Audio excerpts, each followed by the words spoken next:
আউযুবিল্লাহি মিনাশ শাইতানির রাজিম বিসমিল্লাহির রহমানির রহিম। শুভ সকাল সবাইকে।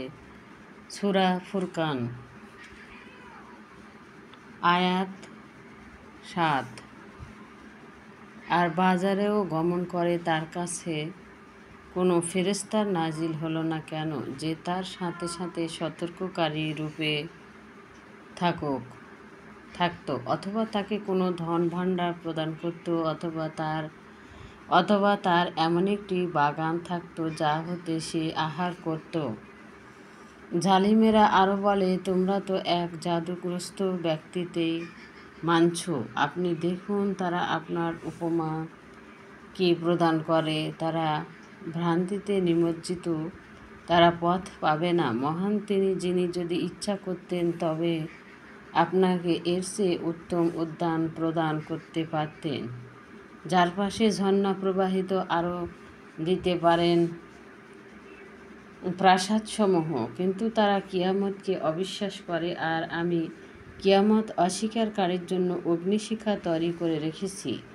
যখন দূর হতে অগ্নি তাদেরকে দেখবে, তখন তারা তার গর্জন ও চিৎকার শুনবে, আর যখন তারা বন্ধন অবস্থায় সংকীর্ণ স্থানে নিক্ষিপ্ত হবে, তখন তারা সেখানে কেবল ধ্বংস কামনা করবে। আজ তোমরা এক মৃত্যু কামনা করো না, বরং বহু মৃত্যু কামনা করো। আপনি তাদের বলুন, তোমাদের জন্য এটাই ভালো না স্থায়ী জান্নাত, যা মুত্তাকিদের জন্য প্রতিশ্রুত। এটাই তাদের প্রতিদান ও আবাস, যা চাইবে সেখানে তাই স্থায়ীভাবে পাবে। এটাই ছিল আপনার রবের প্রতিশ্রুতি, যা পূরণের জিম্মাদারি তার।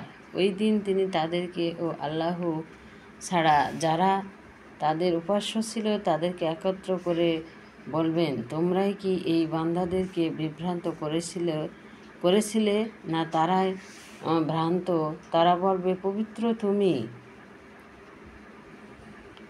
আমরা কি তোমাকে ছাড়া অন্য কোনো বন্ধু নিতে পারি? তুমি তাদেরকে ও তাদের পূর্বপুরুষদেরকে ভোগ সম্ভার প্রদান করলে, ফলে তারাই তোমার স্মরণে ভুলে গেল, যাতে তারা নিজেরাই ধ্বংস হয়েছে।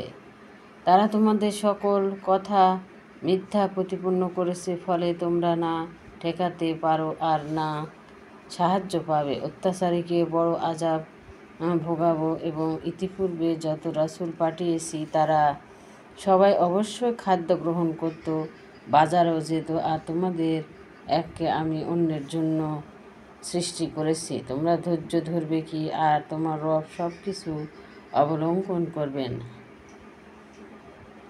কুরাইশি কাফেরেরা যখন রাসূল এর উপবাসের উপর এবং দীনতার উপর উপহাস করে বলেছিল, ইনি কিরূপ নবী, আমাদের তিনিও রুজি রোজগারের মহতাজ, বাজারে চলাফেরা করেন। এতে রাসূল মনঃক্ষুণ্ণ হলে তার সান্ত্বনাতে এই আয়াত নাজিল হলো। এখানে ভাণ্ডার ছিল আর না, কেন বাগান ছিল আর না, তাদের স্বীকৃতি জ্ঞাপনার্থের সাথে কোনো ফেরেশতা ছিল। তারা পার্থিব আহার করতেন এবং বাজারে বেচা কেনার জন্য ঘোরাফেরাও করতেন। তাই পরিশেষে বলেছেন, হে মুসলমান, তোমাদের ধৈর্য ধারণ করা উচিত। তোমাদের রব সব কিছু দেখছেন, পরকালে তিনি তোমাদেরকে তার প্রতিদান দিবেন। অর্থাৎ তোমাদের এই ধর্ম, যাকে তোমরা সত্য বলে মনে করে নিয়েছ, সম্পূর্ণরূপে ভিত্তিহীন, অমূলক। আর তোমাদের যেসব মাবুদের উপর তোমাদের ভরসা রয়েছে যে তারা আল্লাহর কাছে তোমাদের সুপারিশকারী হবে, তারা তোমাদেরকেই মিথ্যা প্রমাণ করে সম্পূর্ণ দায়িত্বমুক্ত হয়ে যাবে।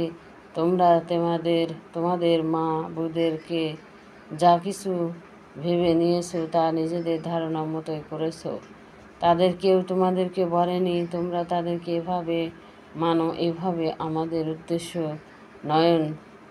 নজর নিয়াজ পেশ করো। আমরা আল্লাহর কাছে তোমাদের জন্য সুপারিশ করার দায়িত্ব নিচ্ছি। এমন কোনো কথা কোনো ফেরেশতা বা কোনো বুজরুক ব্যক্তির কথা বলে না। এখানে তোমরা প্রমাণ করতে পারো না যে রোজ কিয়ামতে প্রথম প্রমাণ করতে পারবে, বরং তারা সকলেই তোমাদের চোখের সামনে এই সব কথার প্রতিবাদ করবে, আর তোমরা নিজেদের কানে তাদের প্রতিবাদ শ্রবণ করতে পারবে।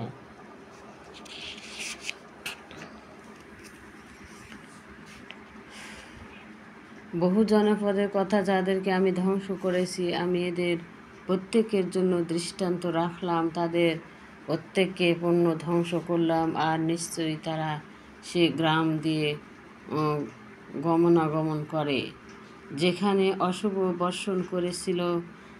তারা কি দেখেনি, বরং তারা অন্য উত্থানের আশা করে না, আর আপনাকে দেখলেই তারা ঠাট্টা বিদ্রূপ করে যে এটা কি সেই ব্যক্তি যাকে আল্লাহ রাসূল করে প্রেরণ করেছেন, সে আমাদের উপাস্যগণ হতে আমাদেরকে দূরে সরিয়ে দিত যদি আমরা দৃঢ় না থাকতাম।